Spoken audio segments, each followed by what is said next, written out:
These crystal clear waters are part of a delicate and threatened environment.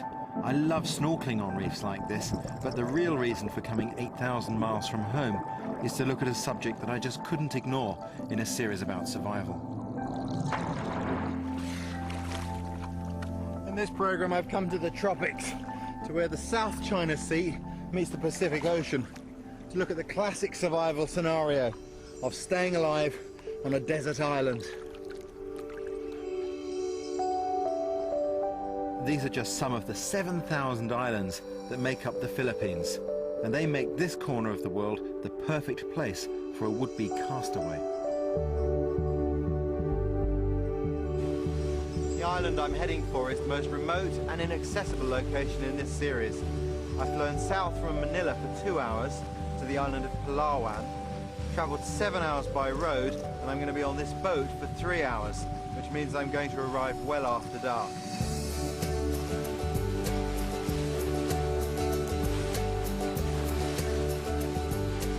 The boat I'm travelling on is a traditional wooden banker. They've been used here for centuries, and the crew use centuries-old skills to navigate. They have to find their way through a maze of reefs and atolls with no charts or radar.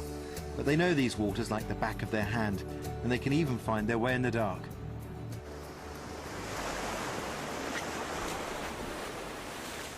I love arriving in wild places at night. You simply can't beat it because you've got no idea at all what's here. All you've got to go on are the smells and the sounds. At times like this, your imagination simply runs riot. But that can work both ways. You could imagine that this would be a pretty threatening place if you were cast away here for real. Psychologically, it's vital to feel comfortable with your surroundings. So when the sun comes up, I'll start to explore every corner of the island. But for now, I'm going to concentrate on a few simple comforts.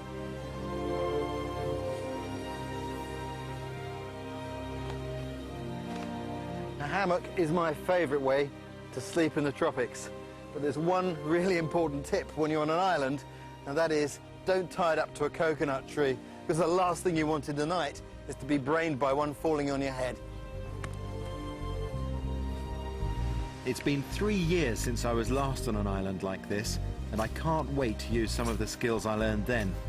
At times like this, I always feel a huge sense of anticipation. But the first rule of survival is not to rush into anything. Quiet reflection, taking stock of your situation, should always be the first priority. And sitting by a simple fire is amazingly comforting if you've just arrived in a strange place.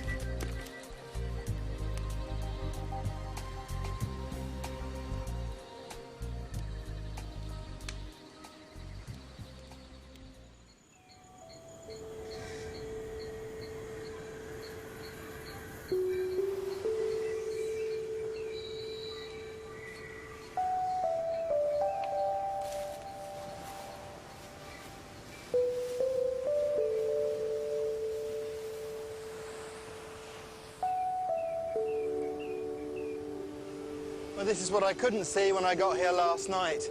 Paradise, everything you'd expect a desert island to be. A blue sea, pristine beach, with coconut palms behind. The classic tale of desert island survival has to be Robinson Crusoe, a story that's now over 300 years old, but as popular today as it ever was. There are even Caribbean islanders who claim to be descended from him, despite the fact that he's a totally fictional character. Crusoe's tale was inspired by a Scottish sailor called Alexander Selkirk. In 1704, he marooned himself on a Pacific island after falling out with his captain. He was terrified at first, but he overcame his fear and loneliness to stay alive until he was rescued after 4 years. It's incredible to think that the basic skills he used 300 years ago still have any relevance in the modern world, but they do. 1945, and the battle for the Pacific raged on the sea and in the sky. Until the Second World War, no one had given any thought to military survival training. Now, though, a pilot could get shot down hundreds of miles inside enemy territory. If he survived that, he'd have to know how to live off his wits until he was rescued. John Craighead and his brother Frank were pioneers of military survival training.